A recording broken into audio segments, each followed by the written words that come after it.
Saúde.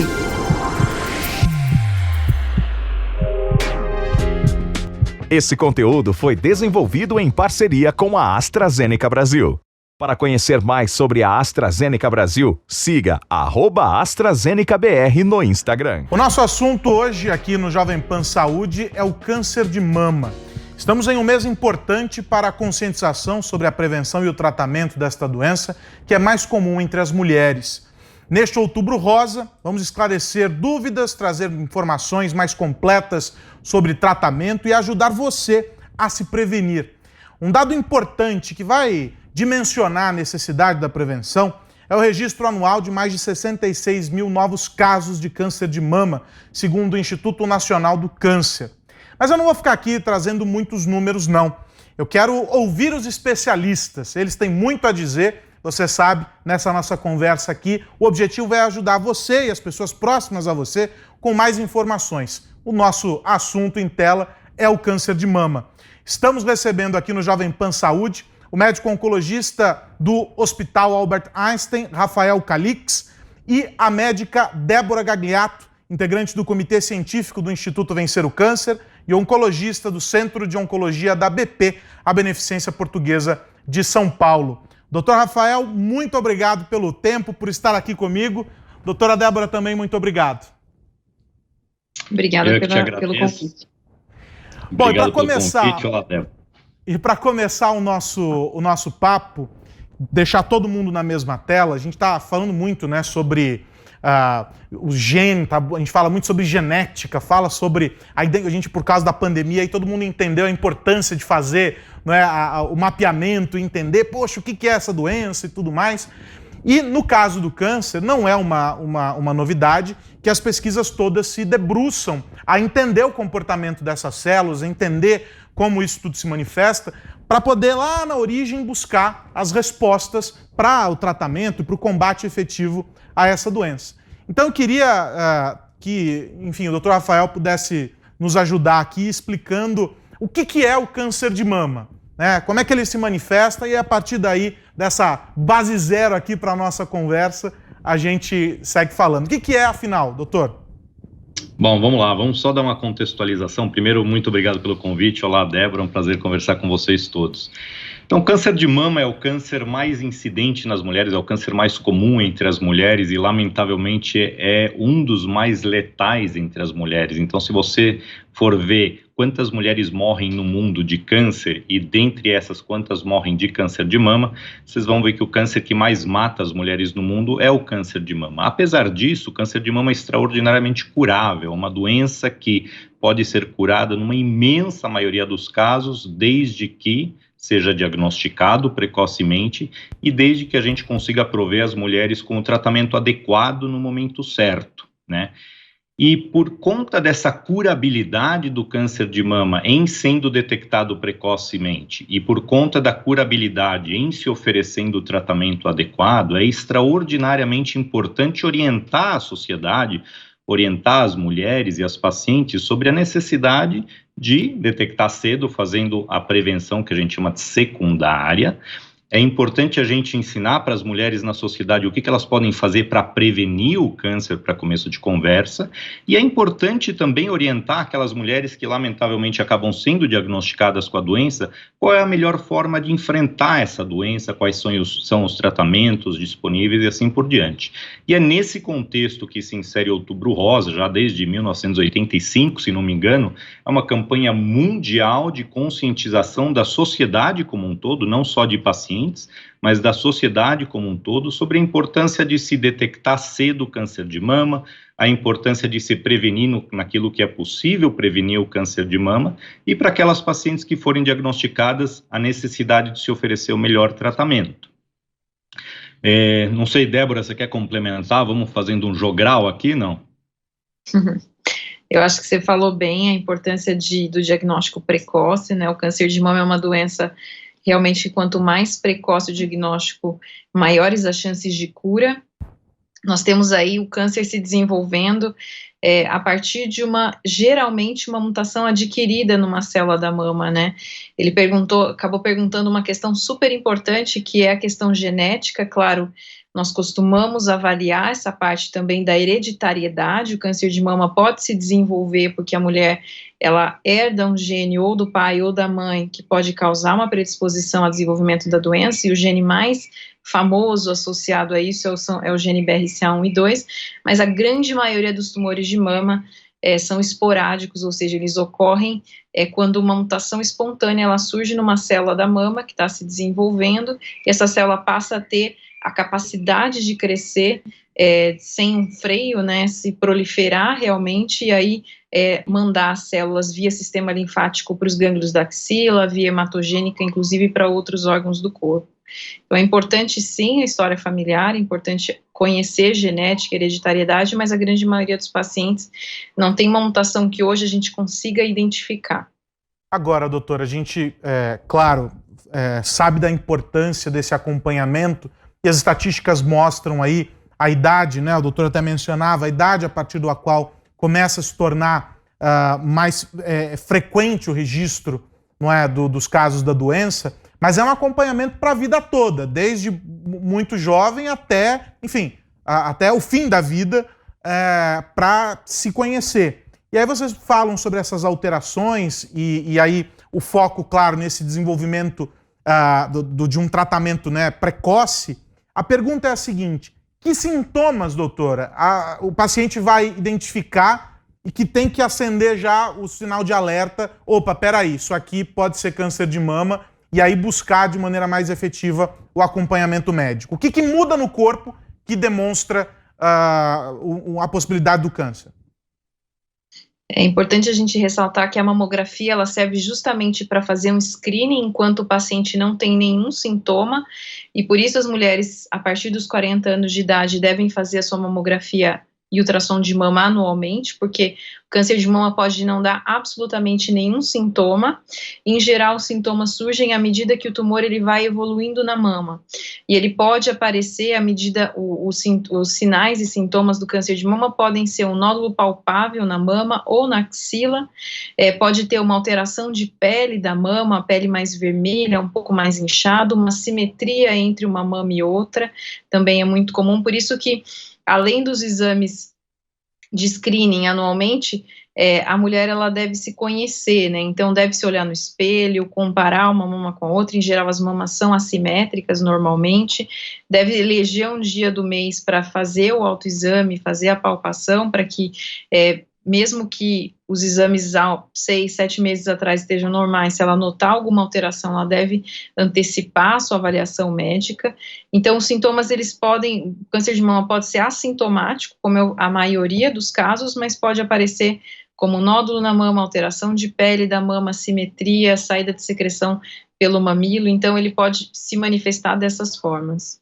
Agora, doutor Rafael, tem uma situação que é bastante comum, que é das mulheres que não têm o acesso regular à mamografia, seja porque não contam com um plano de saúde, a demora natural para o agendamento ali via SUS, a gente sabe que esse é um gargalo importante e tal. Essa dificuldade de acesso ao exame não impede de maneira nenhuma que esse processo de autoconhecimento, da investigação, não é, da pessoa sobre o próprio corpo, seja feito regularmente, né? Correto. Então, assim, toda mulher deve conhecer seu corpo, suas mamas, sua pele, qualquer alteração que chame atenção deve levar ela ao seu médico, chamando atenção para essa mudança, para uma eventual investigação. Agora, uma coisa que é extremamente importante, nós não queremos que uma mulher acabe descobrindo o seu câncer só quando ele se manifesta clinicamente. Nós queremos descobrir antes, e para descobrir antes, não existe outra estratégia que não o rastreamento. O rastreamento é justamente isso, detectar numa fase pré-clínica, antes de ter sintomas, e nesse sentido fazer a mamografia de maneira anual. E embora a gente sempre goste de culpar a estrutura do sistema público ou os outros por não fazer o que a gente deve fazer, a realidade é que o Brasil tem sim estrutura instalada para que toda a população elegível faça mamografia da maneira correta.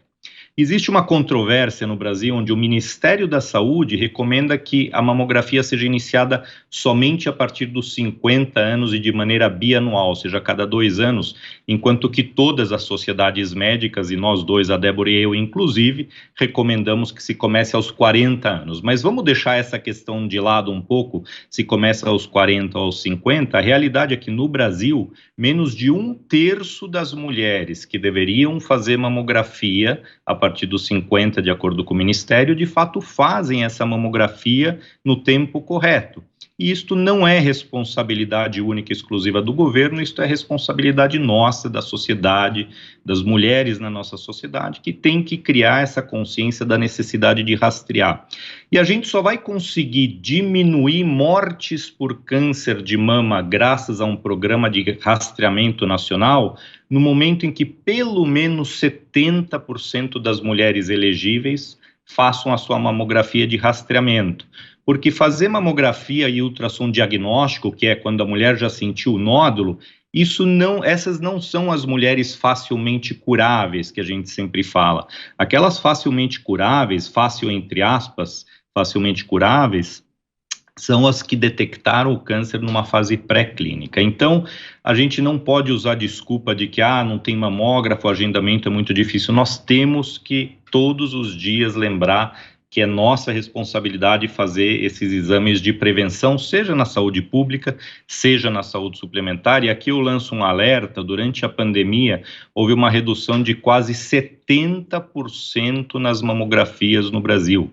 E isso é muito grave. Óbvio que isso é gerado por medo, existe toda a questão de que os serviços fecharam. Aqui nós não estamos culpando absolutamente ninguém, a pandemia é uma situação inusitada, com a qual todos nós estamos aprendendo a lidar nesse momento, mas a realidade é que 70% das mulheres deixaram de fazer sua mamografia e nesse momento elas devem voltar a fazer, e é possível sim que a gente tenha uma dificuldade de agendamento por conta dessa onda nesse momento de mulheres precisando fazer suas mamografias.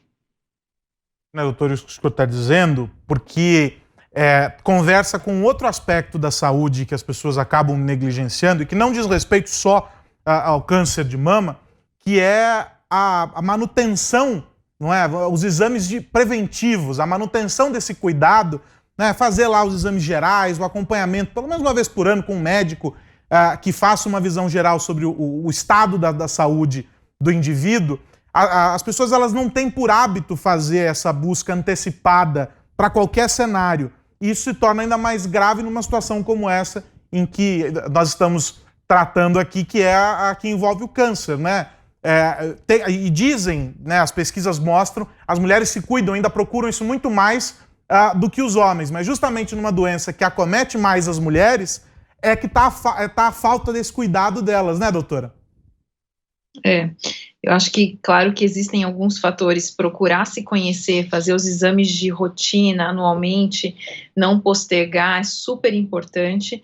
Nós sabemos que diagnóstico precoce um aumento de chance de cura substancial, e também existem fatores que as mulheres também podem ajudar a modificar os seus fatores de risco em relação ao desenvolvimento de doença, né? Então, muitas vezes, uma história familiar, uma alteração genética, o fato de não ter tido filhos na vida, são fatores de risco para câncer de mama, mas não são modificáveis, mas cada vez mais se discute modificações em hábitos de vida, manter hábitos de vida saudáveis, e isso sim tem um impacto importante em redução do risco de câncer de mama, né? Então, manter um peso saudável, principalmente naquelas mulheres que já estão na pós-menopausa, evitar o consumo excessivo de bebidas alcoólicas, evitar a obesidade, sedentarismo, praticar atividades físicas, são condutas que a gente pode fomentar que a população tome para que se previna o câncer de mama de uma forma em que eu consigo intervir, eu consigo modificar, e eu vou ter ganhos não só na prevenção do câncer de mama com essas medidas, mas também em prevenção de doenças cardiovasculares e outros tipos de câncer, que hoje nós sabemos que a obesidade é associada a uma série de aumento de risco para várias neoplasias sólidas, né? E no caso dessas mutações, elas geram um único tipo de câncer, ou seja, todo câncer de mama é igual, o protocolo para o cuidado e o tratamento do paciente é o mesmo, ou não? Ou são tipos diferentes de câncer? Como é que a gente identifica essas diferenças, se é que elas existem, e trata cada uma delas, doutor? Então, primeiro a gente tem que separar o seguinte: embora todo câncer tenha origem numa mutação genética ou em algumas mutações genéticas que ocorreram na célula da mama, existe um pequeno subgrupo, algo em torno de 10% dos casos, onde a mama e, aliás, todas as células do corpo já tinham uma predisposição genética hereditária, tá? Então, em 10% dos casos, a mulher tem uma predisposição genética hereditária e, por isso, ela tem um risco maior de desenvolver câncer ao longo da vida. E os tipos ou subtipos de câncer associados a esta mutação têm, sim, particularidades no que tange à agressividade da doença, à faixa etária em que este câncer ocorre, e tem, sim, particularidades em relação ao tratamento mais adequado. Vou te dar um exemplo. A mutação famosa da Angelina Jolie, ela tinha mutação num gene chamado, tem mutação num gene chamado BRCA, que coloca ela sob risco de quase 80%, 70%, 80% de desenvolver câncer de mama ao longo da vida. E ela não chegou a ter câncer. Mas vamos dizer que ela tivesse tido um câncer. Embora o tratamento para um câncerzinho pequeno fosse uma cirurgia parcial da mama, pelo fato de ela ter uma predisposição genética hereditária, ela teria um risco de ter um segundo câncer de mama, um terceiro câncer de mama. Então, para uma paciente que tem um alto risco, o tratamento cirúrgico do primeiro câncer poderia ser já a retirada das glândulas mamárias de ambos os seios para evitar um segundo câncer. Não basta eu curar o câncer que você tem agora, eu preciso prevenir um segundo câncer e, portanto, a gente discute a opção, a hipótese de fazer um tratamento cirúrgico assim. Além disso, existem modificações, sim, na dependência do subtipo de câncer relacionado ou não a esta predisposição genética hereditária, no que tange às medicações que a gente poderia utilizar. E isso vale principalmente para a doença que a gente chama de metastática ou disseminada, mas isto também nos auxilia a decidir qual a medicação ou quais medicações serão utilizadas após uma cirurgia ou mesmo antes de uma cirurgia. Então, a predisposição genética hereditária, ela determina, assim, o tratamento cirúrgico, ela modifica, assim, a nossa seleção de tratamentos de medicações, tá? E aquelas outras 90% das pacientes que certamente têm alguma mutação exclusivamente na célula tumoral mamária, essas pacientes, dependendo desta mutação que a gente chama de adquirida ou somática, elas podem sim se favorecer mais ou menos de uma ou outra medicação, e isso mais na doença disseminada. Então, a genética determina sim a otimização dos tratamentos para virtualmente todas as pacientes com câncer de mama. Agora, doutora, nesse caso em que há predisposição genética, é possível hoje promover pesquisas que identifiquem isso de maneira bem antecipada? Isso é algo acessível à população? O exemplo que o doutor trouxe da Angelina Jolie é um caso de alguém que tem, sem dúvida nenhuma, acesso irrestrito a tratamentos, aos melhores hospitais e etc. Pensando na população de maneira geral, olhando o nosso caso aqui no Brasil, fazer essa pesquisa, identificar, olhando, não é, outros casos na família e etc., e indo para uma questão mais laboratorial, para investigar, isso é acessível, tem se tornado mais recorrente? Em geral, cada vez mais a avaliação desse aspecto, ela é valorizada na prática clínica. Então, hoje, nós identificamos indivíduos que não têm aqueles critérios tão comuns de várias pessoas na família com câncer de mama, mas a gente leva em conta a idade, câncer ou alguns tipos de câncer, como câncer de intestino, câncer de pâncreas, câncer de próstata na família, subtipo de câncer de mama, e são critérios que cada vez mais nos levam a solicitar uma avaliação pelo especialista na área, que é um geneticista, que é aquele médico que vai sim pedir um teste molecular, que é esse teste que vai sequenciar algumas alterações, algumas mutações que são conhecidas já, que podem predispor ao câncer, não só de mama, mas outros tipos de cânceres, e hoje nós temos já previsto pela Anvisa e pela saúde pela saúde suplementar, alguns critérios para que esse indivíduo possa fazer esses testes pelo convênio. Então, muitas vezes, o geneticista justificando e colocando todo o respaldo, tanto na história familiar quanto na história pessoal de câncer daquele indivíduo, ele consegue fazer essa avaliação. E também nos serviços de SUS, nós temos visto também crescer esse departamento de genética, que é a especialidade que vai estudar, investigar alguma mutação. Nós falamos muito de BRCA1 e 2, mas nós temos no Brasil outras mutações também prevalentes, como TP53, que podem aumentar o risco de sarcomas, de tumores do sistema nervoso central, de intestino. Então, hoje o painel ele é muito completo e, em geral, o paciente muito bem justificado, o paciente consegue ter acesso pela saúde suplementar, e no SUS também nós vemos cada vez mais os ambulatórios, os consultórios de genética sendo valorizados, porque tem uma implicação hoje para tratamento do paciente. Se eu identifico que o paciente tem uma mutação, por exemplo, em BRCA, eu tenho um tratamento específico para oferecer para essa mulher, e também, claro, uma implicação para toda a família daquele paciente, que vai ser também investigada se for detectado algum gene relacionado ao câncer de mama. Ou seja, o avanço dessa pesquisa traz, do acesso, né, o acesso mais amplo, faz com que se diminuam também as chances de familiares desse paciente serem pegos de surpresa com os sintomas, enfim, com a doença. Isso tem até um efeito em cascata bastante abrangente, é algo que a gente pode dizer assim, a simplificação, não é, das pesquisas, o barateamento de materiais, etc., promove esse tipo de bem e contribui para que, se não de uma maneira espontânea, mas tendo já o alerta, infelizmente, por alguém próximo que teve a doença, de fazer esse acompanhamento muito mais rigoroso. É uma forma de forçar também as pessoas, né, doutor, a se prevenirem, a procurarem, de alguma maneira, a identificação dessa doença já de antemão, né?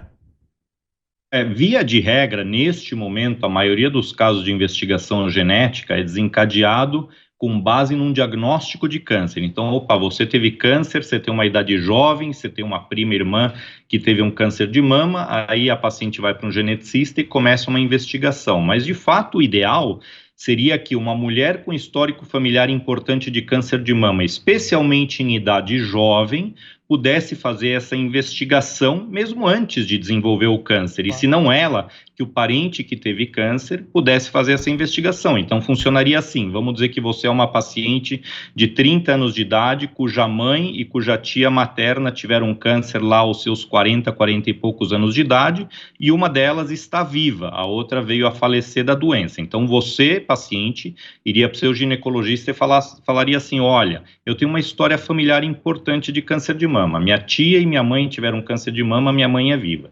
Nesses casos, quando uma pessoa que teve o câncer em idade jovem está vivo, a investigação genética, via de regra, começa por essa pessoa que teve o câncer. Agora, existem situações nas quais as pessoas que tiveram câncer vieram a falecer, seja pelo câncer ou por outros motivos, existem famílias com dificuldade de contato com os parentes, então deveria ser possível que alguém que tem um histórico familiar importante fizesse uma testagem genética. E aí entram justamente esses chamados painéis multigênio, painéis que pesquisam um número grande de predisposições genéticas hereditárias, e isso, para você ter uma ideia, hoje custa aí quase R$2.000, ou um pouco menos de R$2.000, um painel bastante amplo, com uma qualidade bastante aceitável. Então, embora seja muito dinheiro e seja caro, não é uma coisa exorbitante, e eventualmente a família se juntando pode fazer uma vaquinha, ou alguém pode ter condição de arcar com esse custo. A gente não está falando de valores estratosféricos, como talvez fosse há alguns anos atrás, né? Correto. Caiu muito o valor. Então, o que nós queremos é que uma história familiar importante acenda uma luz amarela, e essa mulher converse com o seu ginecologista, e se o ginecologista achar pertinente, que encaminha um geneticista para aí sim fazer a orientação pré-teste, que chama, né, que é conversar sobre as implicações eventuais de se fazer a testagem, e depois fazer a orientação familiar no caso de se identificar uma mutação genética. Bom, a gente falou bastante sobre a doença, falamos sobre a identificação, não é, e como ela vai se manifestando. Mas eu queria falar agora sobre a prevenção. Acho que esse é um tema importantíssimo dentro dessa nossa discussão aqui. E a pergunta mais objetiva não há. É possível prevenir, doutora? Como eu havia mencionado, alguns fatores de risco, eles são inexoráveis. Então, se eu tenho um gene que me predispõe ao desenvolvimento de câncer de mama, eu vou ter um risco aumentado, e outros fatores de risco, como uma história familiar sem identificação de um gene específico que cause, pacientes que menstruam em idade muito precoce, eu tenho uma menopausa mais tardia, são fatores que muitas vezes a mulher não tem escolha, mas realmente hoje se fala muito sobre prevenção e se postula, se incentiva estilo saudável de vida numa medida de reduzir o risco de câncer de mama. Por incrível que pareça, às vezes a gente não consegue fazer essa associação tão direta, mas hoje nós sabemos que obesidade, sedentarismo e consumo excessivo de bebidas alcoólicas são fatores de risco muito bem estabelecidos para o desenvolvimento de câncer de mama. Então eu posso sim tomar as rédeas aí da minha vida e me engajar numa dieta saudável, rica em frutas, vegetais, grãos, evitar aí o consumo de alimentos industrializados, com corantes, conservantes, excesso de alimentos que são realmente da indústria, que a gente sabe que tem muitas substâncias que não fazem bem, manter um peso saudável, praticar atividade física, né? Recentemente a Sociedade Americana de Cancerologia lançou um guideline que realmente orienta os pacientes a fazerem pelo menos 30 minutos de uma atividade física moderada, 5 vezes por semana. Então tem que ter consistência e tem que ter dedicação e disciplina, mas é muito importante o benefício que o paciente vai colher. E realmente o consumo de bebidas alcoólicas, ele é desencorajado para as mulheres, e se as mulheres optarem por beber bebidas alcoólicas, elas devem reduzir ao máximo possível o consumo dessas bebidas, para no máximo um drink por dia, porque realmente também há já bem estabelecido um aumento de câncer de mama com o consumo regular de bebidas alcoólicas. Doutora, muito obrigado pelo papo aqui com a gente. Doutor Rafael, também muito obrigado. Até a próxima. Já estão convidadíssimos para a gente voltar a conversar sobre esse tema que é fundamental. E para você que está nos acompanhando e quer ajudar alguém próximo, alguém da sua família, algum conhecido, e não sabe como tocar no assunto, a minha dica é a seguinte: pega essa conversa aqui que eu tive com o doutor Rafael, com a doutora Débora, e compartilha. Pode ser um cutucão assim, ó, e aí, já fez o autoexame? Pô, e aí, já marcou a mamografia desse ano? Tá fazendo os exames de rotina? Você pode começar por aí, só dando aquele cutucão por meio da informação. É por isso que a gente faz o Jovem Pan Saúde, para despertar o alerta para as pessoas sobre a importância de se cuidar. A gente precisa cuidar mais de nós mesmos. Então, compartilha aqui esse nosso bate-papo que está disponível no canal Jovem Pan Saúde no YouTube da Pan, lá no Panflix também, e ajude quem você conhece, as pessoas que você gosta. É uma forma também de cuidar. Jovem Pan Saúde volta na semana que vem. Um abraço para você, até mais. Tchau, tchau. Saúde.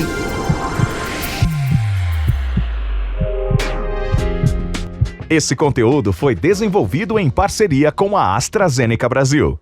Para conhecer mais sobre a AstraZeneca Brasil, siga @AstraZenecaBR no Instagram.